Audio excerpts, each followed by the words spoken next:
जय जय श्री राधे। श्रीमद्भागवत महापुराण पंचम स्कंद अथ षोडशो अध्याय। भुवन कोश का वर्णन। राजा परीक्षित ने कहा, मुनिवर, जहाँ तक सूर्य का प्रकाश है और जहाँ तक तारागण के सहित चंद्रदेव दीख पड़ते हैं, वहाँ तक अपने भूमंडल का विस्तार बतलाया है।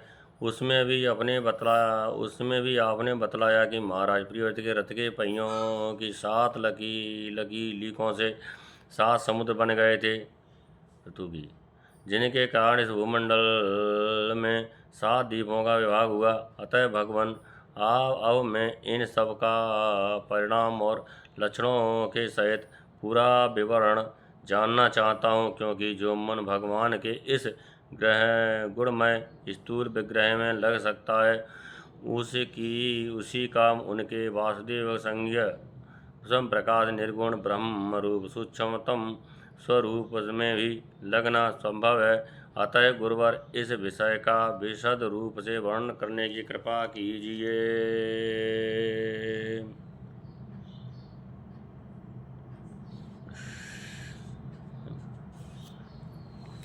श्री सुखदेव जी बोले, महाराज, भगवान की माया के गुणों का इतना विस्तार है कि यदि कोई पुरुष देवताओं के समान आयु पाले तो भी मन या वाणी से इसका अंत नहीं पा सकता। इसलिए हम नाम रूप परिमाण और लक्षणों के द्वारा मुख्य मुख्य बातों को लेकर ही इस भूमंडल की विशेषताओं का वर्णन करेंगे।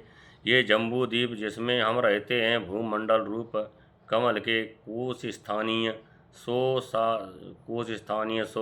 जो 7 द्वीप हैं, उनमें सब के भीतर का कोश है। इसका विस्तार 1,00,000 योजन है और ये कमल पत्र के समान गोलाकार है। इसमें 9,9 हजार योजन विस्तार वाले 9 वर्ष हैं, जो इनकी सीमाओं का विभाग करने वाले 8 पर्वतों से बटे हुए हैं। इनके बीचों बीच इलाव्रत नाम का 10वां वर्ष है, जिसके मध्य में कुल पर्वतों का राजा मेरु पर्वत है। वह मानव भूमंडल रूप कमल की कर्णिका ही है। वह ऊपर से नीचे तक सारा का सारा सुवर्णमय है और 1,00,000 योजन ऊंचा है। उसका विस्तार शिखर 32,000 और तलेटी में 16,000 योजन है तथा 16,000 योजन ही वह भूमि के भीतर घुसा हुआ है, अर्थात भूमि के बाहर उसकी ऊंचाई 84,000 योजन है। इलाव्रत वर्ष के उत्तर में क्रमशः नील, श्वेत और श्रृंगवान नाम के 3 पर्वत हैं, जो रम्य, हिरण्य और गुरु नाम के वर्षों की सीमा बांधते हैं। वे पूरब में पश्चिम तक खारे पानी के समुद्र तक फैले हुए हैं। उनमें से प्रत्येक की चौड़ाई 2,000 योजन है तथा लंबाई पहले की अपेक्षा पिछला क्रमशः दशमांश से कुछ अधिक कम है। चौड़ाई और ऊंचाई तो सभी की समान है। इसी प्रकार इलाव्रत के दक्षिण की ओर एक के बाद एक निशम, हेमकूट और हिमालय नाम के 3 पर्वत हैं।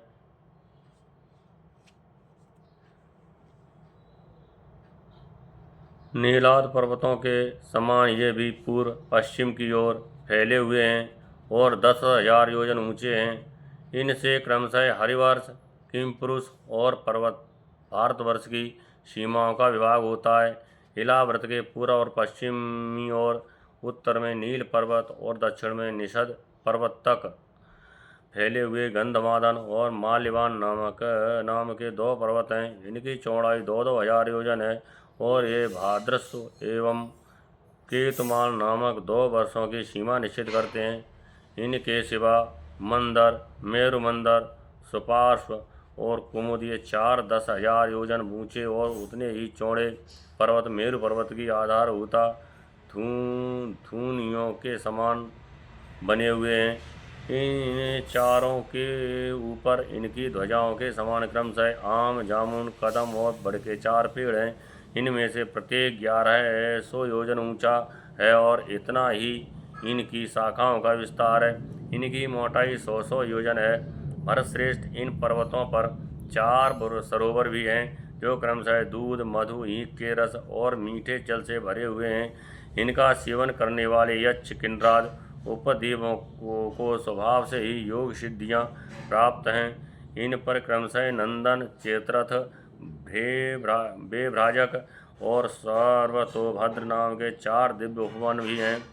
इनमें प्रधान देवगण अनेकों सुर सुंदरियों के नायक बनकर साथ साथ विहार करते हैं। उस समय गंधर्वादि उपदेवगण इनकी महिमा का बखान किया करते हैं। मंद्रांचल की गोद में जो 1100 योजन ऊंचा देवताओं का आम्र वृक्ष है, उससे गिर शिखर के समान बड़े बड़े और अमृत के समान स्वादिष्ट फल गिरते हैं। वे जब फटते हैं तब उनसे बड़ा सुगंध और मीठा लाल लाल रस बहने लगता है। वही अरुणोदा नाम की नदी में परिणत हो जाता है। यह नदी मंदराचल के शिखर से गिरकर अपने जल से इलाव्रत वर्ष के पूर्वी भाग को सींचती है। श्री पार्वती जी की अनुचरी यज्ञ पत्नियाँ इस जल का सेवन करती हैं। इससे उनके अंगों से ऐसी सुगंध निकलती है कि उन्हें स्पर्श करके बहने वाली वायु उनके चारों ओर 10-10 योजन तक सारे देश को सुगंध से भर देती है। इसी प्रकार जामुन के वृक्ष से हाथी के समान बड़े बड़े प्रातः बिना गुठली के फल गिरते हैं। बहुत ऊंचे से गिरने के कारण वे फट जाते हैं। उनके रस से जम्बू नाम की नदी प्रकट होती है।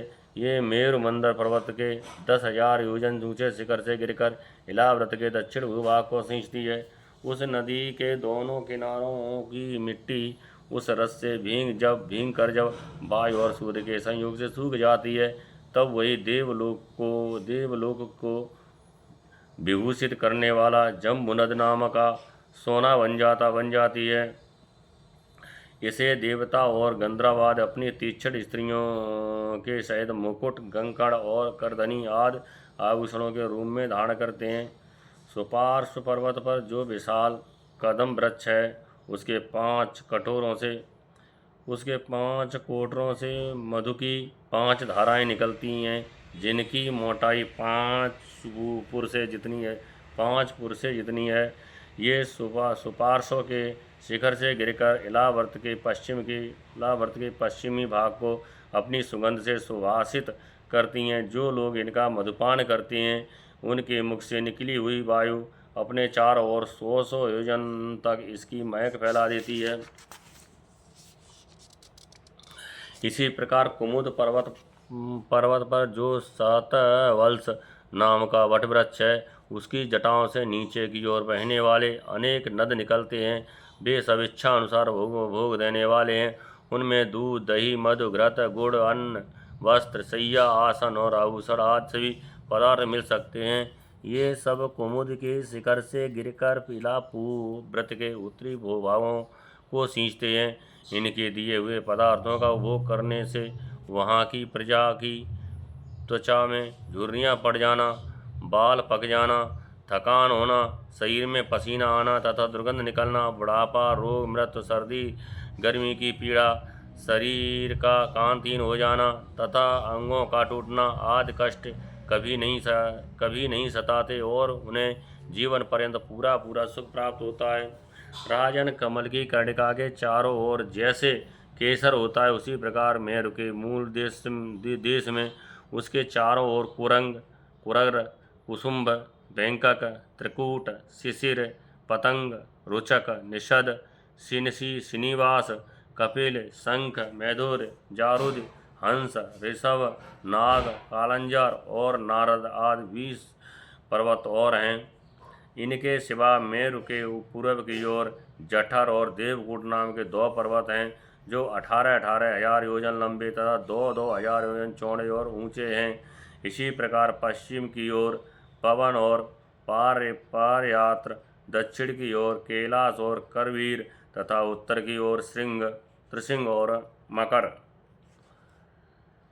त्रिसिंग और मकर नाम के पर्वत हैं। इन 8 पहाड़ों से चारों ओर घिरा हुआ सुवर्ण गिर मेरु अग्नि के समान जगमगाता रहता है। कहते हैं मेरु के शिखर पर बीचों बीच भगवान ब्रह्मा जी की स्वर्णमयी पुरी है। जो आकार में समचौरस तथा करोड़ योजना विस्तार वाली है। उसके नीचे पूर्वाद 8 दिशा और उपदिशाओं में उनके अधिपति इंद्र आदि 8 लोकपालों की 8 पुरियां हैं। वे अपने अपने स्वामी के अनुरूप उन्हीं दिशाओं में हैं तथा परिणाम में ब्रह्मा जी की पुरी से चौथाई हैं। इस श्रीमद्भागवत महापुराणे परमहंसायां संहितायां पंचम स्कंदे भुवनकोश वर्णनम नाम षोडशोऽध्यायः। जय जय श्री राधे।